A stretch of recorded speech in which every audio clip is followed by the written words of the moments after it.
What happens now with Dave Allen and Johnny Fisher? Watch this video. Hello, welcome to On Me Head, and I hope you're all well. So very quick video here, post-fight reaction, a little bit delayed after the Johnny Fisher against Dave Allen fight last weekend, which Dave Allen won in the 5th round by TKO. So I suppose that the point here is to say, well, should there be a trilogy? Should there be a rematch? Now, if you listen to Johnny Fisher after the fight, he was kind of saying, look, the tactics are all wrong. I should be more on the front foot.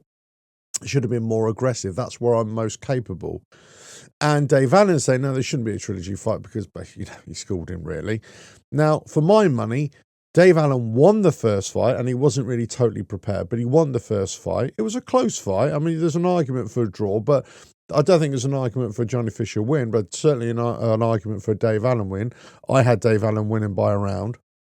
In the second fight, obviously, it was conclusive, okay? 5th round, Dave Allen just grew into the fight.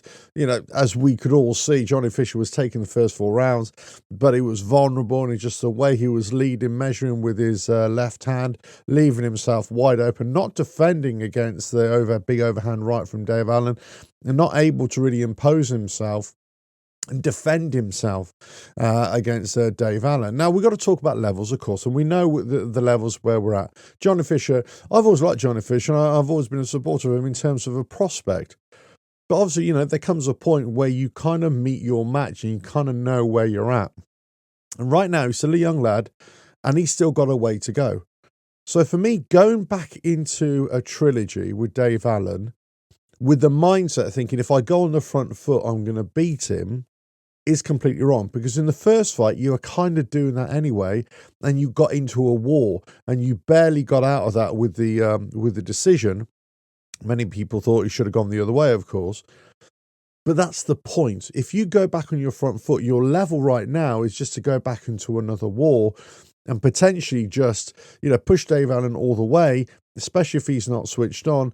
And, you know, it's either going to be a narrow win or a loss, or it could be a devastating loss again. And so where does that leave you?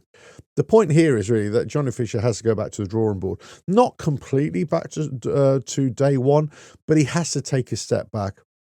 And he has to have some build-up fights here.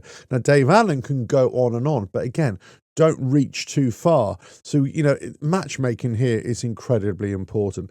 I thought it was a decent fight, but I think there's so much noise around this fight, so much noise around Johnny Fisher with the family as well. And I made a video recently about, you know, the YouTube channels, boxing YouTube channels, and boxing journalists getting too much involved and, you know, having their say and trying to, you know, get involved in fights, you know, in terms of their own opinions or their own thoughts and their own thoughts about each other, when really it should just be about the boxers. So for me, you know, it was a decent fight at the weekend. You know, good display from Dave Allen. You're very gracious in his victory, and I totally agree with him in that he shouldn't be fighting Johnny Fisher again, or Johnny Fisher should not be fighting him, because it's just a step too far at the stages of their career. Dave Allen, seasoned boxer, been in with some high-quality fighters. I actually, you know, the wool was pulled over my eyes a little bit as well. I thought that Johnny Fisher was going to win this fight. I just didn't expect him to fight like that. I thought he'd have to show a little bit more aggression. I also underestimated Dave Allen for my sins. I hold my hand up on that, because I just didn't think he would come in as prepared as he was. And I also missed probably what he was saying and what we were being led to believe by his camp as well.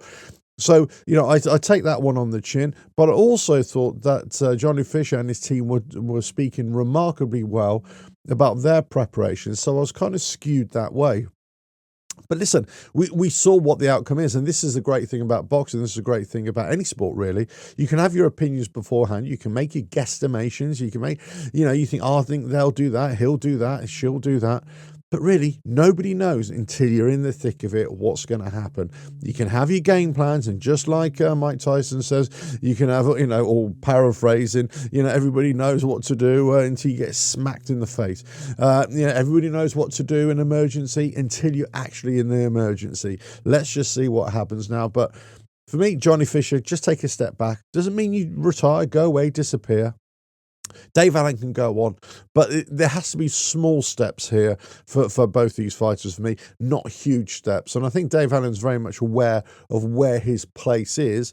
And of course he wants some great things, of course he does, but I think he's very realistic. And I think Johnny Fisher and his camp are very realistic as well. But there could be great times ahead for Johnny Fisher. No doubt. I mean, a few months ago, they were talking about Johnny Fisher against Moses Atama. I mean, you know, again, this comes down to matchmaking. So they've got to be really careful with him to say, okay, can we nurture him? Can we build him back up for the next few years here? And this could be a 4 or 5 year, 6 year program with Johnny Fisher to get him back to a situation where we're thinking, he's really good. He's learned a lot here. I certainly hope so. I certainly hope that they can go back to the drawing board, get lesser opponents, let's say, and build on his skills and build on the way he fights and maximizing his advantages, let's say, and getting decent opponents that can actually teach him a lot in the ring as well. Let us know your thoughts in the comments below. But for me, Johnny Fisher, yeah, it was a decent effort, but he was found wanting, of course. But I think, this is not the end for Johnny Fisher. I think, there's a lot of noise. The noise needs to quieten down, from all camps. He's a big ticket seller, but he has to produce more in the ring and deliver more. And he has to learn his trade a lot more, for me. Whereas Dave Allen has kind of been there, seen it, done it. And, he's got limited time left in his career, so he has to maximize, whatever opportunities he gets. Whereas Johnny Fisher has got time on his side, and time is a great healer, like the old adage says. So, for me, Johnny Fisher can come back again. What level he'll be at, we'll find out. Let us know your thoughts in the comments below. But if you like what I do here, just keep on watching the videos. Don't forget you can go to the website, revelatehealth.com/books for all my sporting books. And with that, I'll catch you again on the next video. Come very soon. Bye now.